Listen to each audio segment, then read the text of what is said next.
Washington की सुबह थी, लेकिन अंतर्राष्ट्रीय राजनीति के गलियारों में गर्मी बढ़ने लगी थी।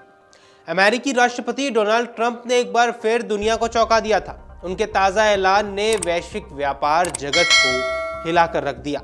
चीन को उन्होंने 90 दिन का समय दिया, जबकि भारत पर टैरिफ का सबसे बड़ा वॉर तुरंत ही कर दिया। दरअसल ये कहानी महज आर्थिक आंकड़ों की नहीं, बल्कि उस रणनीति की भी है जिसमें राजनीति, कूटनीति और आर्थिक दबाव एक साथ बुने गए हैं। ये वह दौर है जब अमेरिका फर्स्ट नीति के तहत चल रहा है, जब वैश्विक व्यापार के नियमों को अपने हित में मोड़ने की भी कोशिश की जा रही है। नमस्कार, आप देख रहे हैं अमर उजाला। मैं हूं आपके साथ साहिल सुयाल।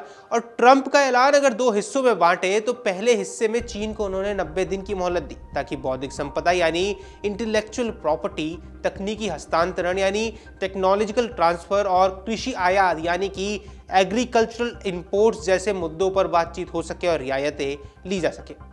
अब ट्रंप जानते थे कि चीन के साथ टकराव सीधे सीधे अमेरिकी उपभोक्ताओं, कंपनियों और शेयर बाजार पर असर डालेगा।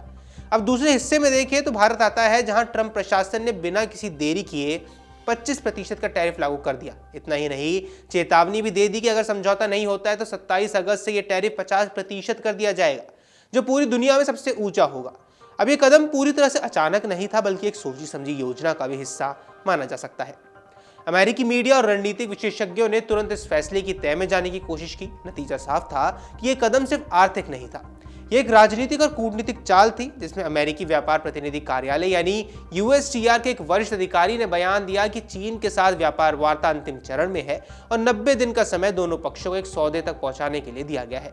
अब इसमें मकसद साफ था कि अमेरिका चाहता है कि टकराव के बजाय रियायतों के बदले राजनीतिक लाभ लिया जाए। इसके लिए चीन के साथ बातचीत के दरवाजे भी खुले रखने जरूरी थे। द वॉल स्ट्रीट जर्नल ने अपनी रिपोर्ट में बताया कि भारत के साथ अमेरिका का व्यापार घाटा चीन से बड़ा नहीं है, लेकिन डोनाल्ड ट्रंप ने भारत को एक कम राजनीतिक जोखिम वाला टारगेट माना है। यानी भारत पर दबाव डालना आसान होगा। इससे घरेलू उद्योगों को भी संदेश जाएगा कि प्रशासन संरक्षणवाद यानी प्रोटेक्शनिज्म के प्रति गंभीर है और चीन से डील करने के लिए समय भी बच जाएगा।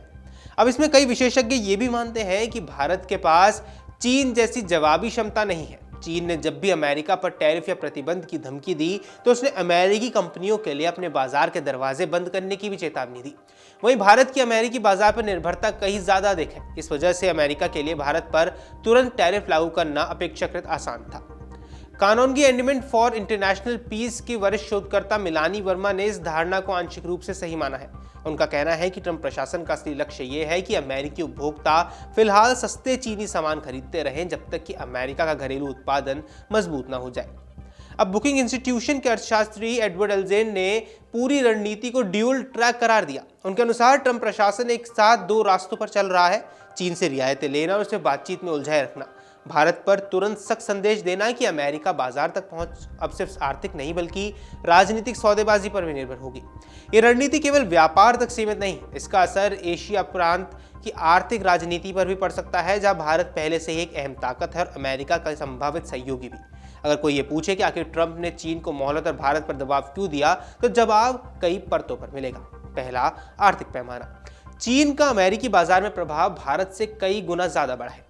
किसी भी तरीके के अचानक टकराव से अमेरिकी कंपनी और उपभोक्ता दोनों ही प्रभावित होते। दूसरा है राजनीतिक संदेश। घरेलू दर्शकों को दिखाना कि ट्रंप प्रशासन संरक्षणवादी नीतियों से गंभीर है। तीसरा आता है रणनीतिक वार्ता, जो कि चीन को समय देकर अमेरिका एक बार्गेनिंग चिप के रूप में टैरिफ का इस्तेमाल करना चाहता है। फिर है जोखिम का आकलन करना, क्योंकि भारत के साथ टकराव में ना तो अमेरिकी शेयर बाजार पर बड़ा असर पड़ेगा और ना ही वहां की महंगाई में अचानक कोई उछाल देखने को मिल सकता है। अब भारत के सामने ये स्थिति मुश्किल है। एक तरफ अमेरिका उसके अहम व्यापारिक साझेदार है, दूसरी तरफ वह अपने निर्यात को इतनी जल्दी किसी दूसरे बाजार में नहीं शिफ्ट कर सकता। भारत के पास विकल्प सीमित है, या तो वह अमेरिका के साथ बातचीत में रियायतें दे या फिर टैरिफ के खिलाफ विश्व व्यापार संगठन यानी WTO में कानूनी का लड़ाई लड़े।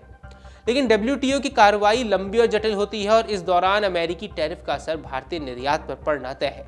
ये कदम केवल अमेरिका और भारत के बीच का मसला नहीं है, ये संकेत है कि अमेरिका व्यापार नीतियों में ज्यादा आक्रामक हो चुका है और उसकी प्राथमिकताएं सिर्फ आर्थिक नहीं बल्कि राजनीतिक भी है।